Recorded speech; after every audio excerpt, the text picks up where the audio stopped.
Part 1.1. For many years, humans had lived quietly among the stars. They were not loud or flashy like some of the other spacefaring races.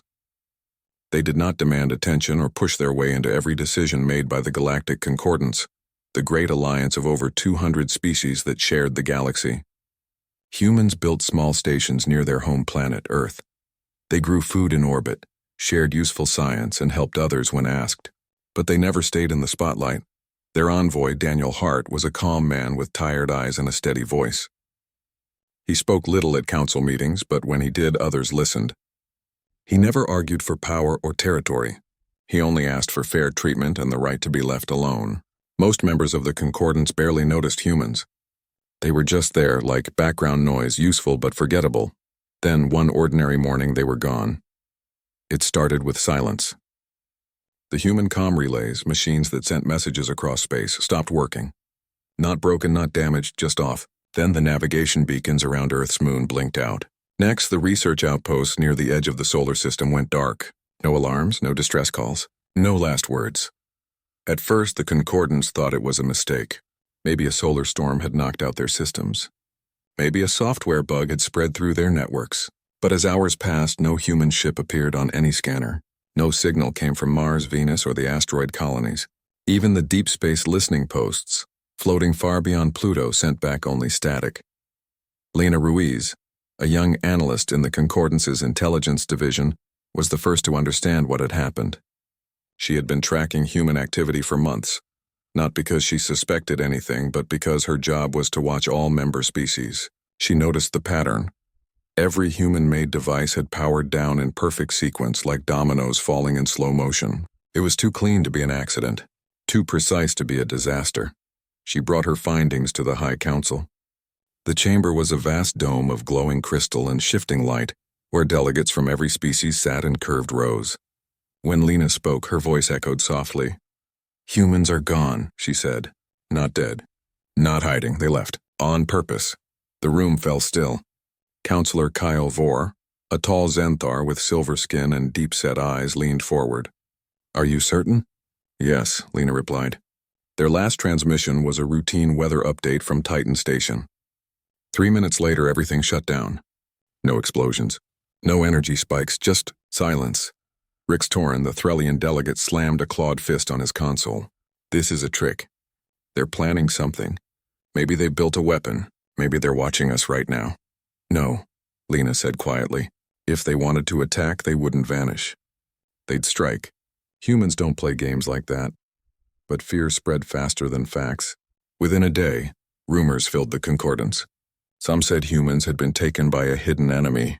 Others claimed they had discovered a new dimension and fled into it. A few even whispered that Earth had been destroyed and no one had told them. Yet Earth was still there. Telescopes showed cities intact, oceans blue, forests green. But no lights at night, no radio chatter, no ships lifting off. It was as if every person had simply stepped outside and never came back. Daniel Hart's office on the Concordance station remained empty. His desk held a half-finished cup of coffee, now cold and stale. His personal log showed no entries for the past week. His last message to his family, sent 3 days before the silence, was simple. Coming home soon. But he never did. Back on Earth, automated systems ran for a few more days. Streetlights turned on at dusk. Trains moved on empty tracks. Robotic cleaners swept silent sidewalks. Then one by one, those systems also shut down. Not because they broke, but because someone had told them to stop. The humans had not just left their homes. They had taken their entire presence with them. Every signal, every machine, every trace of their daily life, gone. This was not a retreat. It was a clean exit. Like closing a book and walking away. The Concordance struggled to respond. Emergency meetings were called. Scans were run. Search parties were sent toward the Sol system. But by the time their ships arrived, Earth was already a ghost world. The atmosphere was fine. The climate stable, but no voices. No footsteps. No laughter, only wind through empty streets. Some species felt relief. Humans had always been strange. Too quiet, too patient, too willing to help without asking for anything back. Others felt uneasy. Without humans, who would fix the failing biofilters on the Karathi freighters? Who would translate the ancient star maps the Varelians couldn't read? Who would mediate when arguments turned hot? Lena Ruiz spent her nights reviewing old human data. She found something odd. In the final diplomatic upload sent just hours before the silence, there was a hidden file. It was labeled Project Exodus Echo. Inside, only one line of text. We kept our promise. She showed it to archivist Mira Cole, a woman who had studied human culture for 20 years. Mira read the line and frowned. What promise? No one knew. The Concordance had never asked humans for promises. They had never signed secret treaties or sworn oaths. So what did it mean? As days turned into weeks, the silence grew heavier. Trade slowed. Old tensions flared. Without human mediators, 2 minor species nearly went to war over a mining dispute. A medical crisis on the Gellan moon spread because no one could replicate the human-designed antiviral gel. For the first time, the galaxy realized how much it had leaned on humans without ever noticing. And still, no word came from them. They had not been conquered. They had not died. They had simply chosen to leave, and done so perfectly that not even their absence made a sound. The stars felt colder without them. Lena stared at the empty Sol system on her screen. She wondered if humans were watching from somewhere far away, or if they had truly vanished forever. Either way, the galaxy would have to learn to live without them, and that, she feared, might be harder than anyone imagined. Adimu. The silence from Earth did not fade with time. Instead, it grew louder in the minds of the Concordants. At first, many thought humans would return within days. Surely it was a mistake, a system error, a drill. But weeks passed, then months, and still nothing. No signals, no ships, no answers. Panic began not with screams, but with whispers. In trade hubs, merchants checked their human-made parts twice as often. On hospital ships, doctors stared at bioscanners they no longer fully understood. Even children's learning tablets, designed by human engineers for language and math, started to feel like relics from a lost age. Counselor Kyle Vore tried to keep order. He reminded everyone that humans had every right to leave. They were free members, he said during a tense session. Their departure, however sudden, is not a crime. But Rixtoran would not be calmed. The Threlian delegate paced the council floor like a caged beast. Freedom ends when it threatens the whole, he snapped. What if they left because they know something is coming? What if they're waiting for us to fall apart before they strike? No one had proof of that. But fear does not need proof. It only needs room to grow. Then came the shortages. Karathi freighter lost its navigation core near the Helios belt. The backup system failed because it relied on human calibration protocols no one else could replicate. The ship drifted for 12 days before rescue came. On the Varelian homeworld, 3 greenhouse domes shut down when their climate regulators glitched. Crops withered. Food prices rose. Everywhere the same story repeated. Humans had built things well, but they had not taught others how to fix them alone. Archivist Mira Cole watched it all from her quiet office in the data spire. She had spent years studying human history, their art, their quiet jokes, their strange love for old paper books. She knew they were not warriors. They were builders, helpers, but even she could not explain why they left. One evening, she called Lena Ruiz to her office. I found something, Mira said, her voice low. She pulled up an old maintenance log on her screen. Buried in lines of code and timestamps was a file tagged Project Exodus Echo. It had been uploaded during the final human diplomatic sync, just before everything went dark. Lena leaned closer. We saw this before. It only says we kept our promise. Yes, Mira said. But look at the metadata. This file wasn't meant to be read. It was meant to be triggered. Triggered how? Mira hesitated. I think it's a key. Not for a door, but for a signal. A recall signal. The Concordance had one such signal. The emergency recall beacon. It was ancient. Built during the first Unity Wars. Designed to summon any species that vanished under threat. It had never been used. The protocol required 3 council members to agree and turn 3 physical keys at once. It was meant for dire emergencies like invasion or plague. This isn't an emergency, Lena said. Humans left by choice. But what if they didn't? Mira asked softly. What if they were forced? What if we kept our promise means they protected us by leaving? The idea spread like a spark in dry grass. Within days, a formal motion was brought before the High Council. Activate the recall beacon. Rix Torin led the charge. We owe it to them and to ourselves to find out the truth, he declared. Kyle Vor opposed it. Forcing a sovereign species to return violates every principle of the Concordance. But public pressure mounted. News feeds showed failing hospitals, stalled supply lines, confused children staring at blank learning screens. The message was clear. The galaxy was unwell without humans, and no one knew how to heal it alone.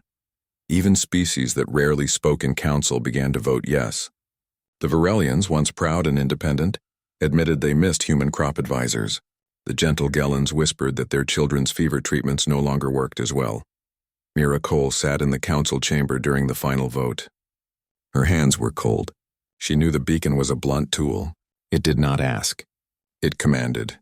It sent a pulse through every registered comm channel, every beacon, every ship tied to the Concordance network, and forced a response. For a species that valued freedom, it was almost an act of violence.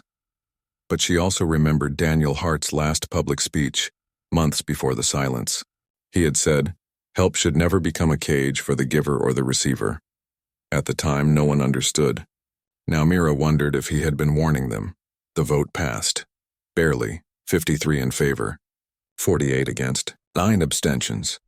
The activation ceremony was held in the beacon vault, a sealed chamber deep beneath the council spire. 3 consoles stood in a triangle, each with a bronze key slot. Kale Vor stood at one, his face grim. Rix Torin at another, eyes blazing with certainty. Mira Cole stood at the third. She looked at the key in her hand. It was warm, as if it had been waiting. "Once we turn these," Kale said, "there's no undoing it." "We have to try," Rick said. Mira thought of Earth's empty cities, of Daniel's cold coffee, of the words, "We kept our promise." She did not believe humans were hiding, but maybe, just maybe, they had left a door open, and this was the only way to knock. She took a breath and turned her key. The other 2 followed. A low hum filled the vault. Lights dimmed. Then from deep below, a pulse of energy shot outward, silent, invisible, racing through subspace at impossible speed. It swept past stars, nebulae, dead worlds, and living ones. It reached every corner of the Concordance, and it reached every piece of human-made technology still in use. For a moment, nothing happened. Then, across the galaxy, machines began to shut down. Not explode. Not crash, just stop. On a Karathi medical frigate, life support units powered off for exactly 7 seconds before restarting. In a Varelian school, every learning tablet went black. On a Gellan transport, the food synthesizer halted mid-cycle. Even the tiny translator pins worn by diplomats flickered and died for a full minute. It was not destruction. It was a pause, a breath. But in a galaxy that had forgotten how to breathe on its own, that pause felt like suffocation. Alarms blared. Technicians ran. Doctors shouted. For the first time since humans left, the Concordance felt truly helpless. And then, just as suddenly as it began, everything turned back on. Systems rebooted. Lights returned. Data streams flowed again. But the message was clear. The humans had not left behind just tools. They had left behind a lesson, and the Concordance had just failed its first test. Mira stood in the silent vault, her key still in her hand. She understood now. The beacon had not called humans back. It had triggered something they had built into their own tech, a final safeguard. A reminder, they had not abandoned the galaxy. They had trusted it to grow up, and the galaxy had panicked instead. Back in her office, Lena watched emergency reports flood her screen. No one was hurt. No ships were lost. But the fear was real. The dependence was real. They knew this would happen, Lena whispered. Mira nodded. They gave us a choice. Stay dependent, or learn to stand alone. Outside the council spire, the stars burned as they always had, but something had changed. The silence from Earth no longer felt like an ending. It felt like a question, and the Concordance had just given the wrong answer. Part 3. The shutdown lasted only minutes, but it shook the Concordance to its core. No one was hurt, yet everyone felt wounded. It was not an attack, it was a mirror. And what the galaxy saw in it was its own helplessness. At first, anger flared. Rix Torin stormed through the council halls demanding answers. They sabotaged us, he growled to anyone who would listen. They left traps in their machines. This is betrayal, but others were quieter. Vor sat alone in his chamber for hours, staring at a human-made data slate that had gone dark and then bright again. He remembered how, just a year ago, he had dismissed Daniel Hart's warning about over-reliance on outside tech. Convenience is not the same as strength, Hart had said. Vor had nodded politely and forgotten it. Now he remembered. Mira Cole walked the lower levels of the Concordance station, where engineers from a dozen species worked in panic. A young Gellan tech was trying to restart a water purifier without its human-designed control chip. She used wires, old manuals, and sheer will. It sputtered, coughed, then ran, roughly, but it ran. Mira stopped and watched. "You didn't use the chip," she said. The Gellan wiped grease from her brow. "It's just a tool. The machine itself is simple." We forgot that. That small moment spread. Across the station and then across the galaxy, people began to look at their machines differently, not as magic boxes, but as things built by hands. Human hands, yes, but still just hands. And if humans could build them, others could learn to fix them too. But not everyone wanted to learn. Some wanted control.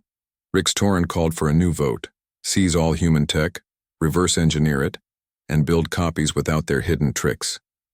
He argued that the shutdown proved humans could not be trusted. "They hold our survival in their code," he said. "That is power, and power must be taken before it is used against us." Vor opposed him again. Taking what was freely given turns gratitude into theft. The debate raged for days. Meanwhile, strange things began to happen. On a remote mining outpost, a Karathi crew managed to reroute power around a failed human regulator using old schematics from their own ancestors. It worked better than the original. On a Varelian ship, a pilot flew without the human navigation assist for the first time in years, and found she remembered the stars better than the machine did. Even children adapted. In a school on the neutral moon of Series 9, students whose tablets had gone dark began drawing maps by hand, writing stories on recycled paper, teaching each other math with stones and sticks. Their teacher, a weary Zenthar named Olan, watched in awe. "They're not lost," he murmured. "They're remembering." Then, on the third night after the shutdown, the message came. It appeared on every screen that still worked. Public terminals, personal comms, even the emergency broadcast channels. No warning, no fanfare, just a face, Daniel Hart. He looked older, tired but calm. He stood in a plain room with soft lighting, no logos, no flags. Behind him, a window showed stars, but not any stars the Concordance recognized. "We never wanted to be needed," he began, his voice quiet but clear. "We offered help, not control. When you took our tools for granted, we knew the lesson hadn't stuck, so we left. Not out of spite, but to show you what you'd become without remembering how to stand on your own." He paused. His eyes seemed to look straight into the viewer's soul. "The shutdown lasts 96 hours. Use it to remember who you were before you outsourced your survival to someone else's ingenuity. We'll be watching, not as guardians, but as neighbors, if you earn the right." The screen went black. Silence followed. Not the empty silence of before, but a thoughtful one. A listening silence.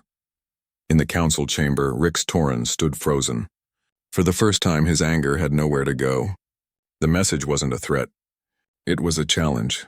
Vor closed his eyes. He finally understood. Humans hadn't abandoned them. They had given them a gift, the chance to grow up. Mira Cole replayed the message 3 times. She noticed something others missed. Daniel hadn't said "if you survive." He said "if you earn the right." That was the key. This wasn't about technology. It was about respect, about responsibility. The 96 hours began. At first, chaos threatened. Some systems failed completely without human backups. A food transport lost its cooling unit and spoiled half its cargo.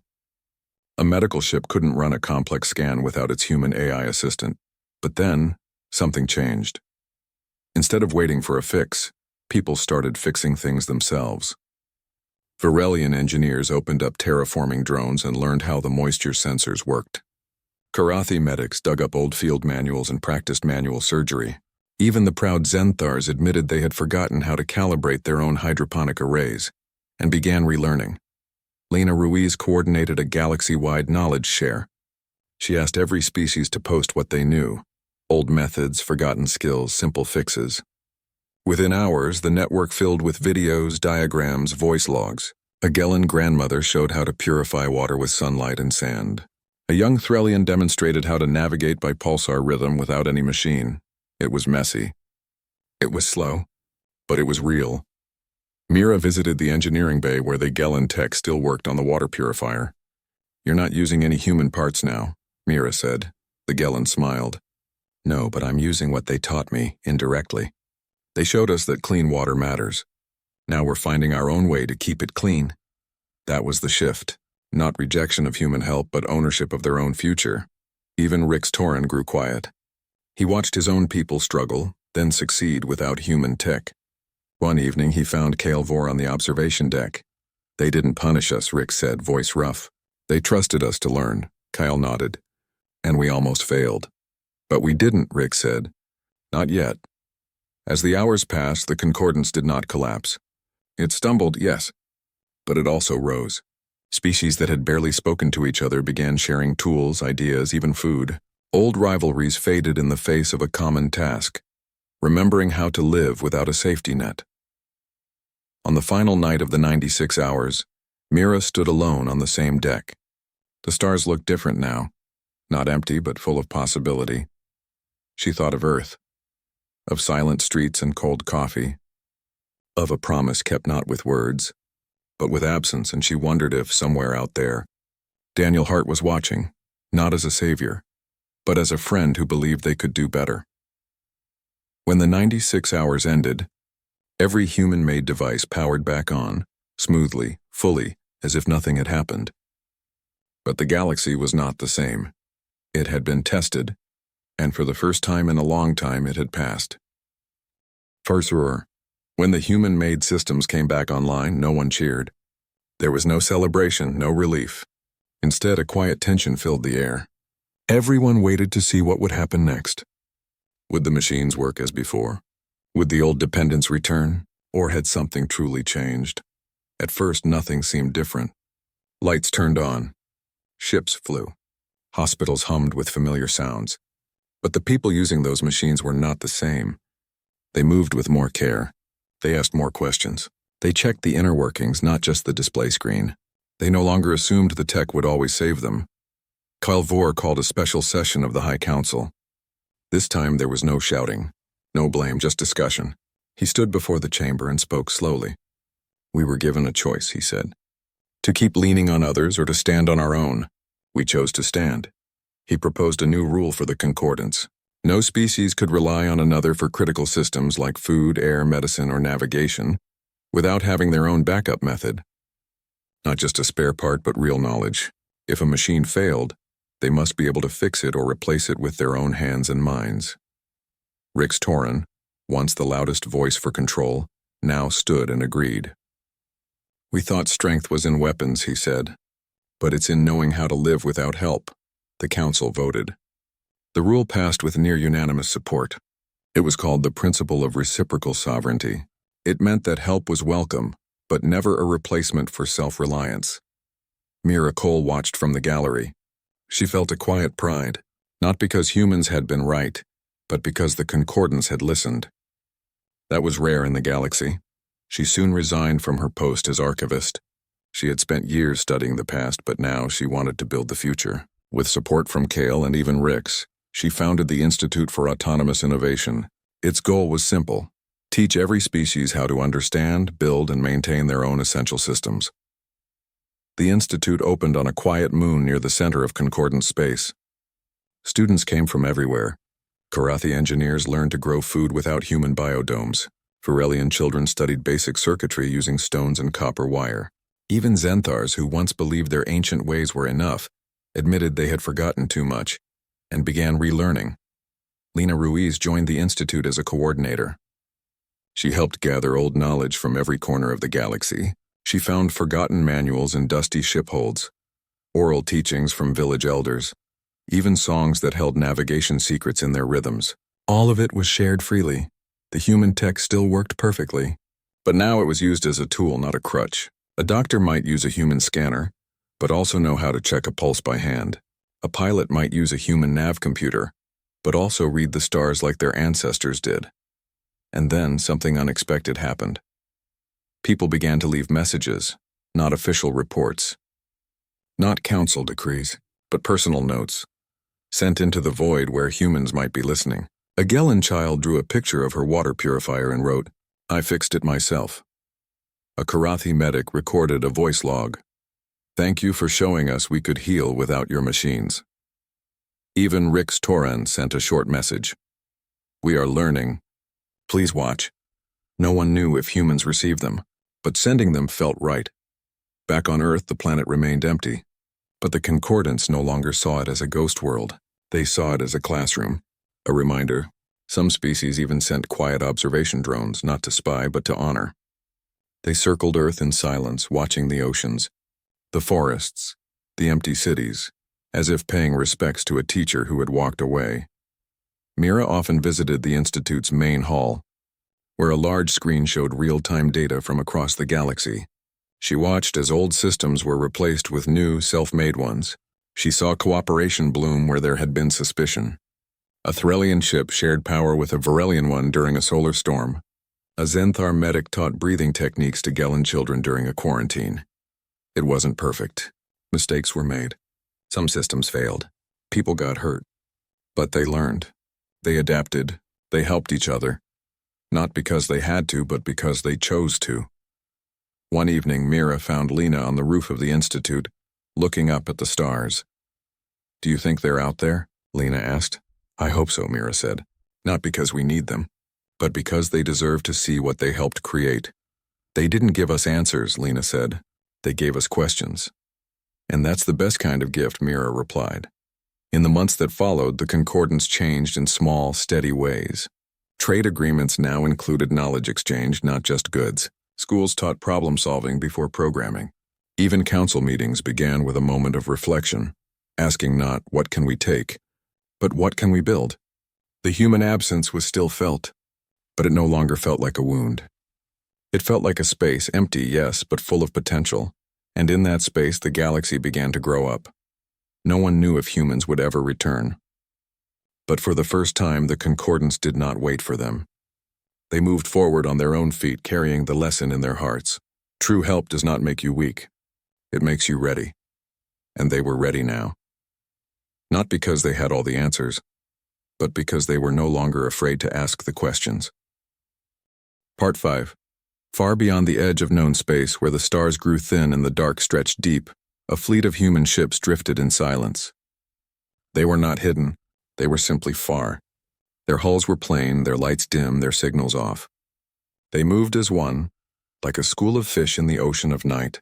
At the front of the fleet was a ship named Horizon's Reach. On its bridge, Daniel Hart stood beside navigator Chloe Bennett, watching a live feed from the heart of the Concordance. The screen showed a council chamber filled with beings of every shape and color. Cale Vor was speaking. His voice was calm, his words clear. He was announcing the full adoption of the principle of reciprocal sovereignty across all member worlds. Behind him, a new symbol hung on the wall, a circle made of many hands, each different, holding tools, not weapons. Daniel smiled faintly. "They did it," he said.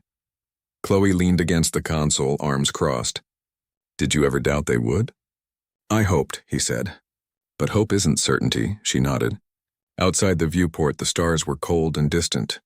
But the feed from home, no, not home anymore, felt warm. The Concordance was not perfect.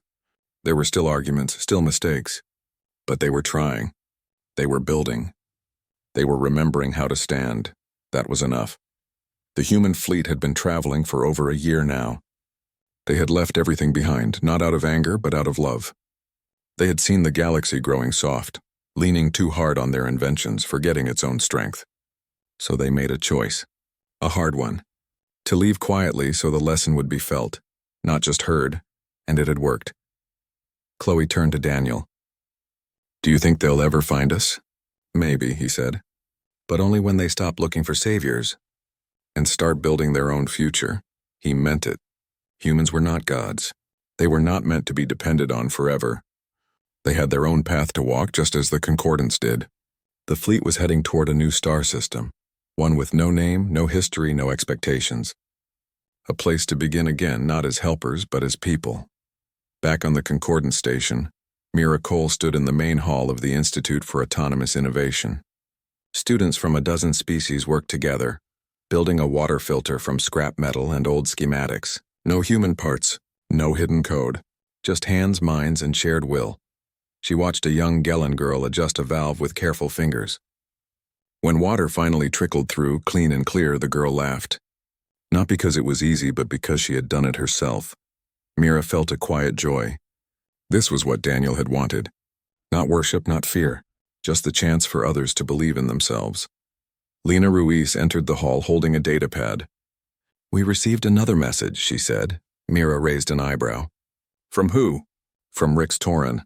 He's teaching basic engineering to Threlian cadets now. He says, 'Tell them we remember.'" Mira smiled. Good. The messages had become a quiet tradition. Not demands. Not please, just notes of progress. A Varelian farmer wrote that his crops grew better without the human nutrient mix. He'd found a local fungus that worked even better. A Zenthar elder shared a poem about fixing a broken loom with bone and thread. Each message was simple. Each one mattered. No one knew if humans read them. But sending them kept the lesson alive.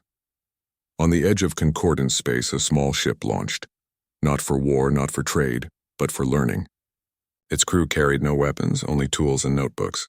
Their mission was to visit old human outposts, not to reclaim them, but to study them respectfully, to understand how things were built, and then to build something new. They left a single plaque at each site. It read, "Thank you for the lesson. We are learning."